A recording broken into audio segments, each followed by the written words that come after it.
आता आपण तुमचे बेसिक मॅथचे एक 10 व्हिडिओ घेणार आहोत. किती? 10 व्हिडिओ घेऊ. हे तुमचं उपचारात्मक अध्यापन असेल. म्हणजे काही विद्यार्थ्यांना जर कॅल्क्युलेशन मध्ये एरर असतील, बरोबर, त्यानंतर काही मायनर चुका आपण समज होत असतील, किंवा आपल्यामध्ये जे फर्स्ट टर्म मध्ये जे काही आपण लर्न केलं त्यामध्ये इम्प्रुव्हमेंट येण्यासाठी, ठीक आहे नाही, तर आपण असे पुढचे 10 लेक्चर हे बेसिकचे घेणार आहोत. तर पहिल्यांदा बेसिक मॅथमॅटिक्स जे आहे तर हे आपण संख्या ज्ञान पासून सुरू करू, बरोबर.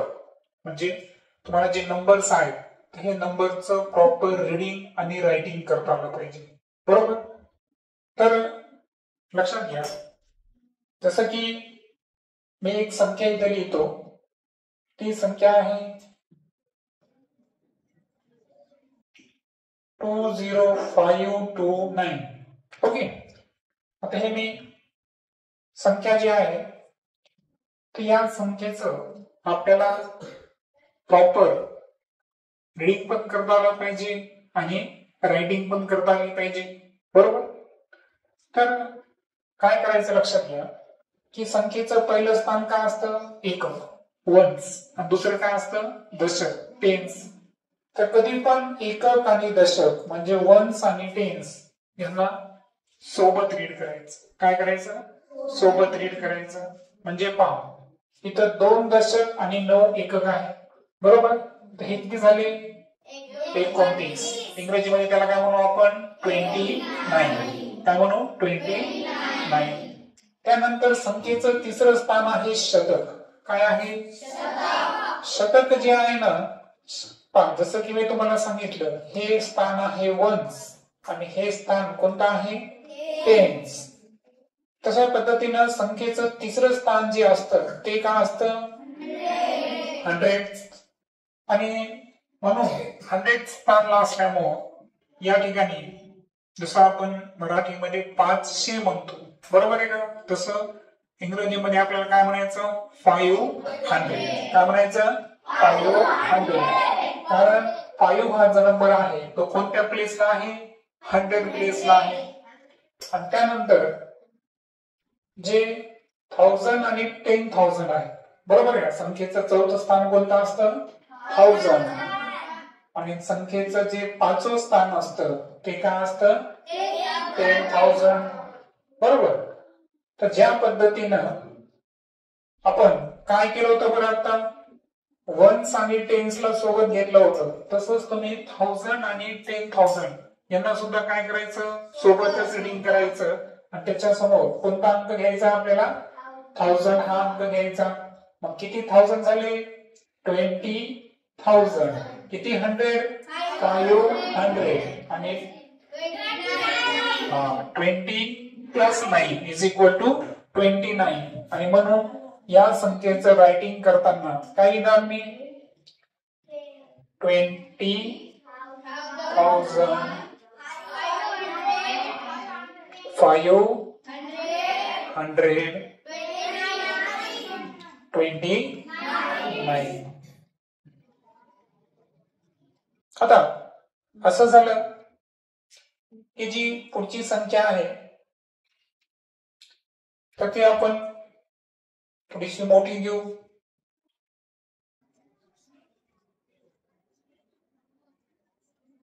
ओके.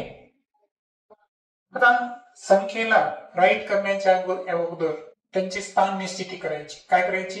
स्थान निश्चिती. आणि प्रत्येकाची प्लेस व्हॅल्यू आपल्याला माहित पाहिजे. काय माहित पाहिजे? Place value. प्लेस व्हॅल्यू म्हणजे काय? स्थानिक किंमत. प्लेस व्हॅल्यू म्हणजे काय? स्थानिक किंमत. तसं की पहा, आता 3 हा अंक आहे, हा कोणत्या ठिकाणी आहे बरं? वन्स, एकक ठिकाणी आहे. 0 हा टेन्स, दशक ठिकाणी आहे. 100. त्यानंतर तुम्हाला माहिती आहे चौथा आणि 5वं याला डायरेक्ट आपण काय घेतो? 1000 आणि 10,000. आणि त्या पुढचं जे स्थान आहे ते कोणतं आहे? लॅख. काय आहे? लॅख. येते लक्षात. आता ही जी संख्या आहे या संख्येचं रीडिंग करत असताना रूल्स काय सांगितलं मी तुम्हाला? एकक आणि दशक काय घ्यायचे सोबत. शतकला काय लावायचं? 100. 1000 10,000 प्लेसला काय लावायचा 1000 आणि लॅक प्लेसच्या नंतर काय लिहायचंय तुम्हाला LAKH लॅक हा शब्द लिहायचा आहे. पण याचं जेव्हा आपण वाचन करू काय असेल 5,49,503 या झिरोला प्रोनाउन्स करायची गरज आहे का नाही. and that's why आपण लिहिणार 5,49,500.